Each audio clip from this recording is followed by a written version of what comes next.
الحمدللہ وکفا والصلاة والسلام علی عبادہ الذین اصطفیٰ اما بعد فاعوذ باللہ من الشیطان الرجیم بسم اللہ الرحمن الرحیم شہر رمضان الذی انزل فیہ القرآن هدى للناس وبينات من الهدى والفرقان فمن شهد منكم الشهر فليصم صدق الله العظيم رب اشرح لي صدري ويسر لي أمري واحلل عقدة من لساني يفقهوا قولي اللهم ثبتنا عند الموت بلا إله إلا الله اللهم اجعلنا من الذين آمنوا وعملوا الصالحات وتواصوا بالحق وتواصوا بالصبر آمین یا رب العالمین۔ حضرات، رمضان کا مہینہ اب قریب ہی ہے، بس کچھ ہی دن باقی ہیں، تو میں نے مناسب سمجھا کہ آج کی اس مختصر سی ہماری گفتگو میں چند چیزیں آپ کے سامنے رکھوں رمضان کے لیے تیاری کے حوالے سے، تاکہ ہم اس سے بھرپور فائدہ اٹھا سکیں۔ ایک حدیث ہے جو میں نے آپ کو سنانی ہے، اور انشاءاللہ اس میں ساری باتیں مل جائیں گی۔ حضرت سلمان فارسی رضی اللہ تعالی عنہ کسی تعارف کے محتاج نہیں ہیں، سب جانتے ہیں، وہ راوی ہیں اس روایت کے۔ حضرت سلمان فارسی رضی اللہ تعالی عنہ فرماتے ہیں خطبنا رسول اللہ صلی اللہ علیہ وسلم فی آخر یوم من شعبان، اللہ کے رسول نے صلی اللہ علیہ وسلم ہمیں خطبہ دیا شعبان کے آخری دن۔ فقال، اور آپ نے فرمایا، اب یہ ساری حدیث ہے، یا ایھا الناس، اے لوگو، قد اظلکم شہر عظیم شہر مبارک شہر فیہ لیلۃ خیر من الف شہر، اے لوگو، تم پر سایہ کر لیا ہے، قد اظلکم، تم پر سایہ کر لیا ہے، شہر عظیم، بڑی عظمتوں والے مہینے، رمضان کا مہینہ بڑی عظمتوں والا مہینہ، شہر مبارک، بڑی برکتوں والا مہینہ ہے جو تم پر سایہ فگن ہے۔ اس کی برکتوں کا تو کیا آپ اندازہ کریں، بلکہ اللہ کے رسول صلی اللہ علیہ وسلم ہی کے کئی فرامین ہیں اس حوالے سے۔ مطلب ایک تو میں آپ کو وہ حدیث سنا دوں جس میں اللہ کے رسول صلی اللہ علیہ وسلم، حضرت انس فرماتے ہیں کہ جب رجب کا مہینہ شروع ہو جاتا تب سے آپ صلی اللہ علیہ وسلم کی آنکھیں ٹک جاتی تھیں، رمضان آپ دعائیں شروع کر دیا کرتے تھے۔ کان النبی صلی اللہ علیہ وسلم اذا دخل رجب، جب رجب آتا تو قال، آپ یہ کہنا شروع کر دیتے تھے، اللہم بارک لنا فی رجب و شعبان و بلغنا رمضان، اے اللہ تو برکت دے ہمیں اس رجب کے مہینے میں بھی، شعبان کے مہینے میں بھی، اور ہمیں رمضان تک پہنچا تاکہ ہم اس کی برکتوں سے فائدہ اٹھا سکیں۔ تو ہمیں بھی یہ دعا کرنی چاہیے، کیا پتہ یہ جو سفر ہے کسی وقت ختم ہو جائے، ابھی بھی کافی دن پڑے، تو ہمیں بھی یہ دعا کرتے رہنا چاہیے کہ اللہم بلغنا رمضان، اللہ ہمیں رمضان تک پہنچا دے، اس کی جو بابرکت گھڑیاں ہیں، ان کے جو فیوز ہیں، ہم ان سے مستفید ہوں۔ شہر عظیم، مہینہ بڑی عظمتوں والا، شہر مبارک، بڑی برکتوں والا مہینہ۔ ہاں، میں یہ بتا رہا تھا کہ کتنی کیا برکتیں ہیں اس مہینے کی۔ ایک حدیث ہے، حضرت ابو ہریرہ اس کے راوی ہیں، بخاری اور مسلم دونوں کی روایت آپ نے سنی ہوگی بے شمار دفعہ۔ آپ صلی اللہ علیہ وسلم فرماتے ہیں اذا دخل رمضان، جب رمضان شروع ہو جاتا ہے تو اس کی برکتوں کا اندازہ کیجیے، فتحت ابواب الجنہ، جنت کے دروازے کھول دیے جاتے ہیں، وغلقت ابواب جہنم، جہنم کے دروازے بند کر دیے جاتے ہیں، وسلسلت الشیاطین، اور یہ جو سرکش شیطان ہیں ان کو جکڑ لیا جاتا ہے، رمضان کے اندر یہ جکڑے جاتے ہیں۔ بلکہ اس سے زیادہ میں آپ کو وضاحت والی حدیث سناؤں، یہ تو بخاری مسلم کی ہے، وہ ترمذی کی ایک روایت ہے، اس میں ذرا زیادہ وضاحت ہے۔ آپ صلی اللہ علیہ وسلم نے فرمایا اذا کان اول لیلۃ من شہر رمضان، جب رمضان کے مہینے کی پہلی رات آتی ہے، شروع ہی ہوتی ہے، یعنی جیسے ہی رمضان شروع ہوتا ہے، صفدت الشیاطین، شیطانوں کو جکڑ دیا جاتا ہے، ومردۃ الجن، اور یہ جو سرکش جن ہوتے ہیں ان کو بھی جکڑ لیا جاتا ہے۔ جیسے ہی رمضان شروع ہوا، پہلی رات آئی، تو ابلیس اور اس کی مانوی جو بھی ذریت ہے، یا صلبی ذریت، مانوی تو نہیں مناسب، صلبی ذریت اور سرکش جن، انہیں جکڑ لیا جاتا ہے۔ وغلقت ابواب النیران، اور آگ کے جتنے بھی دروازے ہیں یعنی جہنم کے، وہ سب بند کر دیے جاتے ہیں۔ فلم یفتح منہا باب، اور ان میں سے کوئی بھی دروازہ کھلا نہیں چھوڑا جاتا۔ وفتحت ابواب الجنہ، اور اسی طرح جنت کے سارے دروازے کھول دیے جاتے ہیں۔ فلم یغلق منہا باب، کوئی دروازہ بند نہیں رکھا جاتا، جہنم کے سارے بند کر دیے جاتے ہیں، کوئی کھلا نہیں ہوتا، جنت کے سارے کھول دیے جاتے ہیں، کوئی بند نہیں ہوتا ان رمضان کی گھڑیوں میں۔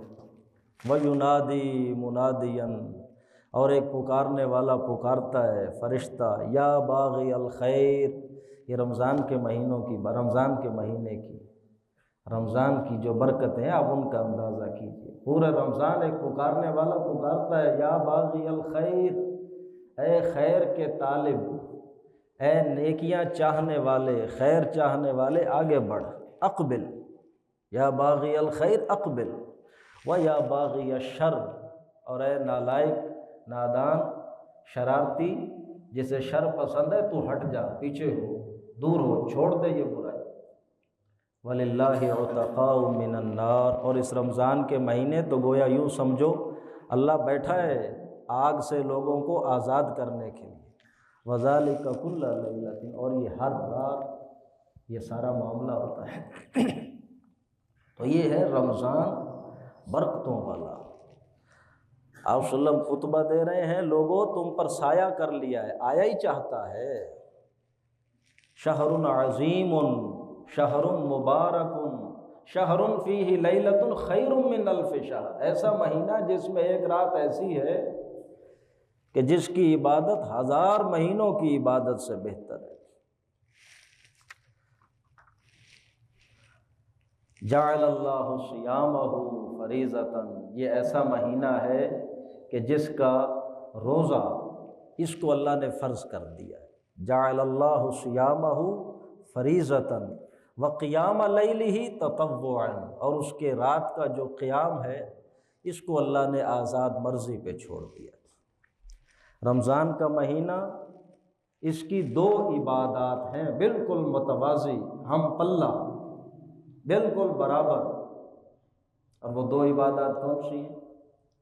ایک دن کو روزہ رکھنا، ایک رات کو رب کا قرآن پڑھنا، قیام اللیل اور روزہ، ان میں سے ایک کو تو اللہ نے فرض کر دیا ہے، دوسرے کو آزاد مرضی پہ چھوڑ دیا، لیکن اپنے ثواب کے اعتبار سے دونوں برابر۔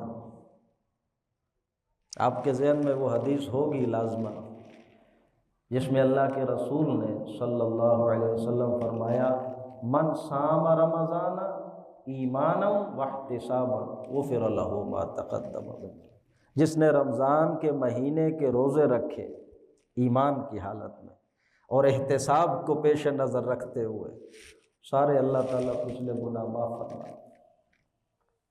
اور اسی طرح من قام رمضان ایمانا واحتسابا، جس نے رات کا قیام کیا، بالکل وہی الفاظ ہے، ساما کی جگہ قاما، جو ساما کے ساتھ فضیلت تھی وہی فضیلت قاما کے ساتھ، من قام رمضان ایمانا واحتسابا غفر له ما تقدم۔ اس کو سمجھ لیں، یہ رمضان جو ہے یہ دوہرا پروگرام ہے، اور اس کا اصل حاصل کیا ہے کہ جو میرے اور آپ کے اندر موجود اصل انسان ہے، وہ نقطہ نوری، وہ روح ربانی جو اللہ نے پھونکی ہے اندر، تاکہ اس کو زندہ کیا جائے۔ دیکھیے دو وجود ہیں انسان کے، ایک وہ روحانی ہے، ایک یہ حیوانی وجود ہے۔ ان دونوں کے اندر کشاکش چل رہی ہے۔ ہم چونکہ زیادہ تر اسی حیوانی وجود کا دھیان رکھتے ہیں، اسی کو کھلاتے پلاتے، اسی کی پرورش کرتے، تو یہ طاقتور ہو جاتا ہے، وہ اندر مر جاتا ہے جو اندر والا روحانی وجود ہے۔ اس کی غذا تو ہم پوری دیتے ہیں اس حیوانی وجود کی، لیکن وہ جو اندر روحانی وجود ہے اس کی غذا کی ہم پرواہ نہیں کرتے۔ وہ جو اندر موجود ہے روحانی، جو اللہ نے روح پھونکی، اس کی غذا کیا ہے؟ قرآن مجید ہے۔ چونکہ ہماری روح بھی اللہ کی طرف سے ہے، اس کی غذا یا کلام اللہ بھی اللہ کی طرف سے ہے، اس کو ہم وہ غذا نہیں دے رہے ہوتے، تو لہٰذا وہ بہت کمزور ہوتا ہے، یہ والا بڑا مضبوط ہو جاتا ہے۔ تو یہ رمضان کا اللہ نے پروگرام دیا، دوہرا پروگرام، کہ دن بھر بھوکے رہو، اس حیوانی وجود کو کمزور کرو۔ جب یہ کمزور ہوگا تو وہ دوسرا کچھ سانس لے گا، وہ کچھ آنکھ کھولے گا، کچھ بیدار ہوگا، کچھ اٹھے گا۔ دن بھر روزہ رکھو، اسے سانس لینے کا موقع دو، اسے کمزور کرو، اور پھر رات کو اسے غذا دو، اس کے اوپر وہ جو کلام الہی ہے اس کی برسات کرو، اس کی پھوار کرو، وہ اس کو کھلاؤ پلاؤ تاکہ وہ پھر اور مضبوط ہو۔ تو دن کا روزہ اور رات کا قیام، یہ دونوں متوازی اس لیے ہے کہ یہ مل کر ایک اصل مقصد جو ہے اسے پورا کرتے ہیں۔ تو ان دو میں سے ایک کو تو اللہ نے فرض کر دیا، دوسرے کو اللہ نے آزاد مرضی پہ چھوڑ دیا۔ میں بتا رہا ہوں کہ دونوں کا جو مقام ہے وہ برابر ہے فضیلت کے اعتبار سے۔ ایک حدیث ہے، اللہ کے رسول نے فرمایا صلی اللہ علیہ وسلم، الصیام والقرآن یشفعان للعبد یوم القیامہ، یہ روزہ اور قرآن، رات کو قرآن پڑھتے ہیں، دن کو روزہ رکھتے ہیں، یہ بندے کے لیے قیامت کے دن کیا کریں گے؟ سفارش کریں گے۔ الصیام والقرآن یشفعان للعبد یوم القیامہ، یقول الصیام، روزہ کہے گا، اے رب منعتہ الطعام والشہوات بالنہار، روزہ کہے گا اللہ میں نے اس کو روکے رکھا کھانے سے اور خواہشات سے، دن کے وقت میں نے اسے، میری وجہ سے اس نے کچھ نہیں کیا، فشفعنی فی، تو اس کے حق میں میری سفارش قبول کر۔ ویقول القرآن، اور قرآن کہے گا، منعتہ النوم باللیل، قرآن کہہ رہا ہے اللہ میں نے رات کو اسے نیند سے روکے رکھا، میری وجہ سے یہ رات کو سویا نہیں، فشفعنی فی، تو اس کے لیے میری سفارش قبول کر۔ تو اللہ کے رسول فرماتے ہیں صلی اللہ علیہ وسلم، فیشفعان، تو ان کی سفارش قبول کی جائے گی۔ تو یہ دونوں برابر ہیں، دن کا روزہ، رات کا قیام۔ تو ایک تو اللہ نے فرض کر دیا، جعل اللہ صیامہ فریضۃ وقیام لیلہ تطوعا، آزاد مرضی پہ چھوڑ دیا۔ من تقرب فیہ بخصلۃ من الخیر، دیکھو اس مہینے میں جو شخص کوئی نفل کام کرے گا، اضافی نیکی کرے گا اس مہینے کے اندر، تو کان کمن ادا فریضۃ فیما سوا، اس کا ثواب اللہ کی نظر میں یوں ہے جیسے غیر رمضان کے دنوں میں کوئی شخص فرض ادا کر رہا ہو۔ ومن ادا فیہ فریضۃ کان کمن ادا 70 فریضۃ فیما سوا، اور جو رمضان میں ایک فرض ادا کرے گا اس نے تو گویا یوں سمجھو کہ اللہ کی نظر میں وہ مقام حاصل کیا جو 70 فرائض ادا کرنے سے حاصل۔ وَهُوَ شَهْرُ الصَّبْرِ، اور یہ مہینہ ہے صبر کا۔ وَالصَّبْرُ ثوابُهُ الْجَنَّةُ، اور صبر اس کا بدلہ جنت ہے۔ یہ مہینہ صبر روک لینا، آپ دن بھر روکے رکھتے ہیں خود کو، یہ تو صبر کا مہینہ ہے، اور یہی صبر انسان کی زندگی میں آ جائے، ساری زندگی وہ اپنے آپ کو روکے رکھے اللہ کی نافرمانی سے، تو اس کا بدلہ کیا ہے؟ جنت ہے۔ وَهُوَ شَهْرُ الْمَوَاسَاةِ، اور یہ ہمدردی کا مہینہ ہے، غمخواری کا مہینہ ہے، ایک دوسرے کے احساس کرنے کا مہینہ ہے۔ وَشَهْرٌ، اور یہ مہینہ ہے یزداد فیہ رزق المومن، جس میں بندہ مومن کا رزق بڑھا دیا جاتا ہے، زیادہ کر دیا جاتا ہے۔ من فطر فیہ صائما، اللہ کے رسول فرماتے ہیں جس نے اس مہینے کے اندر کسی روزے دار کا روزہ کھلوایا، اس کی افطاری کروائی، کان لہ مغفرۃ لذنوبہ، تو یہ افطاری اس کے لیے گناہوں کی بخشش کا سامان ہو جائے گی۔ یہ نوجوان مسکراتے ہیں افطاری کراؤ بھائی، تو یہ واقعتاً اللہ کے ہاں اس کا بڑا مقام ہے رمضان کے دنوں میں۔ تو من فطر فیہ صائما، جس نے افطاری کرائی کسی روزے دار کی اس مہینے میں، کان لہ مغفرۃ لذنوبہ، یہ ہو جائے گی اس کے گناہوں کے لیے بخشش۔ وعتق رقبتہ من النار، اور اس کی گردن جو ہے آگ سے چھڑانے کا ذریعہ بن جائے گی۔ وکان لہ مثل اجرہ من غیر ان ینتقص من اجرہ شیء، اور اس روزہ کھلوانے والے کو بھی اس روزہ دار کے ثواب کے جتنا ثواب ملے گا، اور اس روزہ دار کے ثواب میں کوئی کمی نہیں ہوگی، افطاری کرانے والے کو بھی اس روزے دار کے ثواب کے برابر اجر ملے گا۔ تو قالوا، اس میں صحابہ نے کہا یا رسول اللہ صلی اللہ علیہ وسلم لیس کلنا یجد ما یفطر بہ الصائم، اب سارے ہم تو ایسے نہیں ہیں کہ روزے کھلواؤ تو خود پڑے وہ، ہم تو نہیں کھلا سکتے روزے، ہمارے پاس تو کھانا نہیں ہوتا ہر کسی کے پاس۔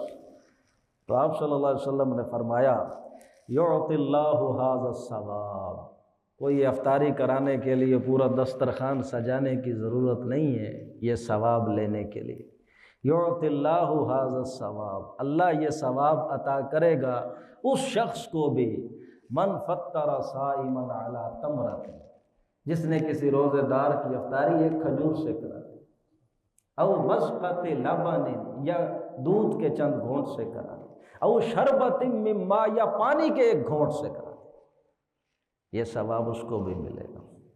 ومن اشبع صائما، اور جس شخص نے پیٹ بھر کے کھانا کھلایا کسی روزے دار کو، سقاہ اللہ حوضنی من حوضنی شربۃ لا یظمأ حتی یدخل الجنہ، اور جس نے کسی روزے دار کو پیٹ بھر کر کھانا کھلایا تو اللہ اس کو میرے حوض سے پانی پلائے گا، اور وہ پانی پینے کے بعد اسے پیاس نہیں لگے گی یہاں تک کہ وہ جنت میں داخل ہو جائے۔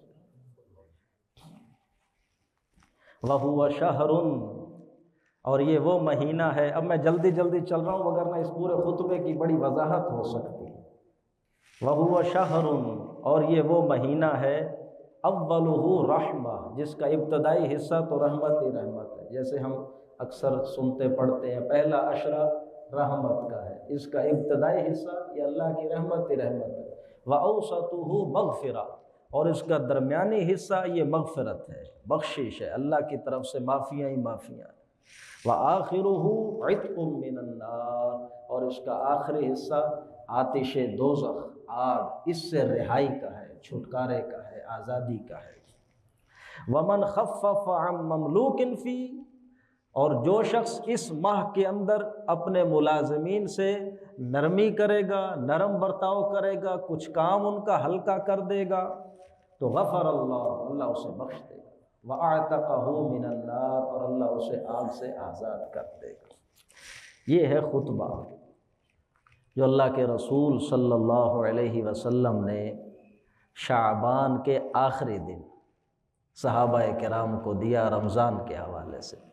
تو اب کچھ دن باقی ہیں، تو میں نے مناسب سمجھا کہ آپ لوگوں کی توجہ دلواؤں کہ ہم تیاری کریں رمضان کے لیے۔ ایک روایت ہے حضرت عائشہ کی رضی اللہ تعالی عنہ، آپ فرماتی ہیں جب رمضان قریب ہوتا شعبان میں، آپ صلی اللہ علیہ وسلم رمضان کے لیے یوں تیاری شروع کرتے جیسے پہلوان اکھاڑے میں اترنے کے لیے تیاری کرتا ہے۔ میں نے اس رمضان کے اندر میں نے مکمل اللہ تعالیٰ کی جو رحمتیں ہیں، جو برکتیں ہیں، ان سے فائدہ اٹھانا۔ تو اب ہم نے کچھ کام کرنا ہے رمضان کی تیاری کے لیے، وہ میں نے کچھ باتیں لکھی ہیں۔ سب سے پہلی چیز کہ ہم اپنی نیتوں کو خالص کر لیں۔ اے اللہ، میں نے تیرا بندہ بننا ہے، تو مجھ پر مہربانی فرما۔ خالص کرے اپنی نیت کو، اللہ میں تیرا بندہ بننا چاہتا ہوں، میرے دل کو اپنی اور اپنے رسول کی جو محبت ہے اس کے نور سے بھر دے۔ یا اللہ میں نے تیرے پاس آنا ہے، تو یہ جو میرا دل ہے اس کو بس تو اپنی جو ملاقات ہے اس کے انتظار، اس کا شوق، وہ تڑپ میرے دل میں پیدا کر، خالص ہو جائے، خالص کر لیں نیت اللہ کے لیے۔ اللہ میں نے تیرا بندہ، مومن بندہ جیسے صحابہ کرام اور اللہ کے رسول کا اسوہ جیسے ہمارے سامنے نیت خالص کریں کہ اللہ تو مجھے اتنی محنت کرنے کی توفیق دے کہ میں واقعتاً تیرا بندہ بن جاؤں جیسا کہ تو چاہتا ہے۔ نیت خالص کر۔ اور دوسری چیز یہ ہے کہ اپنے دلوں کو صاف کریں۔ میلے دل کے ساتھ آپ اس مہینے کی کوئی برکت، کوئی اس کا جو بھی فیض ہے آپ حاصل نہیں کر سکتے۔ دل صاف کرنے سے میری مراد یہ ہے کہ لوگوں کے، رشتہ داروں کے، دوستوں کے، ایسے لوگوں کے حوالے سے جو بغض ہے، جو کینہ ہے، جو نفرت ہے، جو حسد ہے دل کے اندر، اسے ختم کریں، صفائی کریں دل کی۔ اب میں آپ کو بتا نہیں سکتا کتنی پیاری باتیں ہیں اس حوالے سے، بلکہ ایک شخص کو اللہ کے رسول نے جنتی کہا، صحابہ اس کی ٹوہ میں لگے رہے کہ یہ کیا عمل کرتا ہے، کوئی انہیں خاص عمل اس کا نظر نہ آیا، تو بالآخر اس سے پوچھا کہ بھائی دیکھو اللہ کے رسول نے آپ کے بارے میں یہ خوشخبری دی ہے کہ آپ خاص عمل کرتے ہیں، بتلائیے۔ انہوں نے کہا نہیں میں، اس نے سوچنے پر کہا ہاں ایک کام میں کرتا ہوں، رات کو سوتے وقت میں اللہ کو گواہ بناتا ہوں، اللہ جس نے مجھ پر زیادتی کی میں نے اس کو معاف کیا۔ میں اپنا دل صاف کر کے سوتا ہوں، کسی کے بارے میں اپنے دل میں کینہ یا کوئی نفرت یا بغض یا یہ حسد، یہ کیفیات نہیں رکھتا۔ ہر رات سوتے وقت میں اللہ کو گواہ بنا کر کہتا ہوں میں نے معاف کیا۔ تو دل کو صاف کریں۔ یہ رمضان آ رہا ہے ابھی، اس کی برکتوں سے فائدہ اٹھانے کے لیے پہلی چیز نیت کر لیں خالص، اور دلوں کی صفائی کر لیں، نفرتوں سے پاک کر لیں۔ اور دوسری چیز عبادات، ان کی اب مشق کریں۔ مثلا یہ ہے کہ ہم میں سے کئی ایسے ہوں گے کہ جن کی نماز ہی کوئی رہ جاتی ہے، اگر اسی طرح رمضان میں داخل ہوئے تو رمضان میں بھی نمازیں مس ہوں گی۔ ابھی کچھ دن پڑے ہیں، کانشیس ایفرٹ کر کے، شعوری کوشش کر کے نمازوں کا خود کو پابند کریں، وقت جو ہے نماز کا اس پہ پڑھیں۔ اس سے بھی بہتر یہ ہے کہ آپ ابھی سے کوشش کریں باجماعت نماز ادا کرنے کی، تاکہ رمضان کی آپ کی ہر نماز باجماعت ہو، اور پھر اللہ اس پریکٹس کو آپ کی زندگی میں اتنا پکا کر دے کہ ساری زندگی ہر نماز باجماعت۔ مشق کریں اس کی، اور جو قرآن مجید کی تلاوت ہے اس کو بھی تھوڑا معمول بنائیں، کوئی نصاب بنائیں، تاکہ رمضان میں قرآن پڑھا جائے۔ جیسے حضرت جبریل آ کے ایک دفعہ اللہ کے رسول کو پورا قرآن پڑھاتے تھے، آپ بھی پورا قرآن پڑھیں، تو نصاب بنائیں، ابھی سے کچھ اس کی پریکٹس، کچھ مشق کریں۔ اور تیسری صدقہ و خیرات، اس کی عادت بنائیں۔ یہ مہینہ تو صدقہ و خیر، ابھی آپ نے پڑھا روزے دار کو افطاری کروانے کا کتنا ثواب ہے۔ صدقہ و خیرات، اللہ کے رسول صلی اللہ علیہ وسلم ایک حدیث میں آتا ہے اتنے سخی ہو جاتے تھے اس مہینے کے اندر کہ تیز چلنے والی ہوا سے بھی زیادہ سخی۔ مطلب یہ جو تیز ہوا چلتی ہے، اسی طرح غیر معمولی جوش، جذبہ، اور جس طرح یہ ہوا ہر جگہ پہنچ جاتی ہے، ہر کوئی اس سے فائدہ اٹھاتا ہے۔